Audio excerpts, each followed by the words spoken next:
C'était ça sa radicalité, il suffit pas de détruire le patriarcat, c'est vraiment l'hétérosexualité qu'il faut détruire. Cette éradication de l'hétérosexualité, c'est Monique Wittig qui l'a théorisée.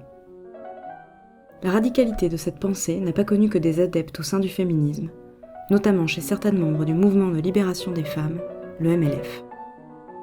Alors que la publication du Manifeste des 343 donne le sentiment d'un mouvement uni et d'un consensus idéologique, Monique Wittig, signataire, sème pourtant la discorde. L'histoire du féminisme français n'est en effet pas faite que de manifestes fédérateurs. Elle est aussi le terrain de péripéties. Retour sur l'Odyssée de Monique Wittig, un périple parsemé de divergences théoriques et d'amitiés brisées. Monique Wittig naît le 15 juillet 1935 à Dannemarie et évolue au sein d'un milieu modeste. Autodidacte, elle s'instruit dans les bibliothèques municipales et les théâtres populaires et passe une licence de lettres à la Sorbonne. Elle vit de ses travaux de traductrice et de correctrice. Mais son navire rencontre un premier obstacle. C'est une femme dans une société faite par les hommes. Ce n'est pas cela qui arrête son voyage, mais bien ce qui la pousse à poursuivre son chemin, porté par le militantisme féministe. Elle intervient, moi sur le port du port, elle me pousse à porter le pantalon, à refuser la jupe, elle critique toute une série de bandes dessinées parce qu'elle les trouve misogynes.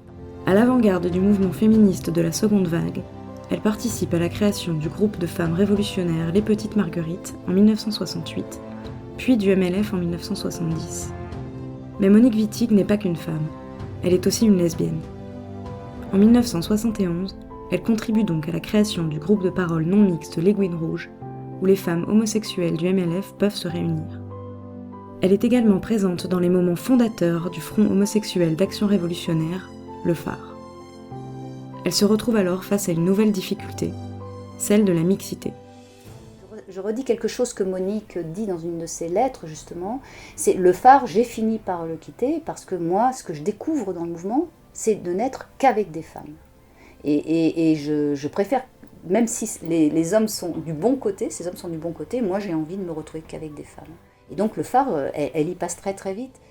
Le militantisme de Monique Wittig passe également par son travail littéraire, qu'elle envisage comme un cheval de Troie capable de révolutionner la société. Alors qu'elle avait déjà publié L'Opoponax et Les Guerrières, des œuvres qui évoquent le lesbianisme, elle va plus loin. En 1973, Wittig écrit une œuvre qui choque encore plus les publics, à commencer par son titre. Il s'agit de Le corps lesbien. Wittig déchire les corps féminins dans cette œuvre et le décrit dans toute sa matérialité, la matérialité la plus brute, la plus répugnante, afin de décharger les corps féminins de la fonction symbolique dont il est investi dans l'univers hétérosexuel et straight, dirait Wittig. Là encore, un obstacle se dresse devant elle. Mais c'est-à-dire qu'elle a été très reconnue pour l'Opoponax, pour les guerrières, et à partir du corps lesbien, voilà, tout de suite, la reconnaissance n'était plus au rendez-vous. Elle a été déçue de la réception du corps lesbien. Un an plus tard, elle tente d'importer le Front lesbien international en France. Mais la non-mixité est vue par certaines féministes comme une dangereuse division des femmes. Nouvelle péripétie pour Wittig. Cette initiative ne passe pas.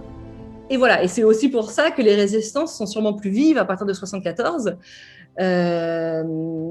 puisque le Front lesbien international était un groupe qui se voulait peut-être plus politique que l'Aiguille Rouge, qui restait quand même un groupe de parole finalement.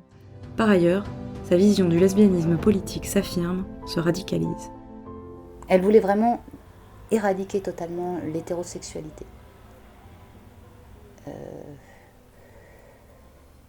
Il n'y avait rien de sauvable dans l'hétérosexualité. Monique quitte la France et s'installe aux États-Unis en 1976. 2 ans plus tard, elle en vient à affirmer dans une conférence que les lesbiennes ne sont pas des femmes, puisqu'elles ne dépendent ni économiquement, ni idéologiquement des hommes.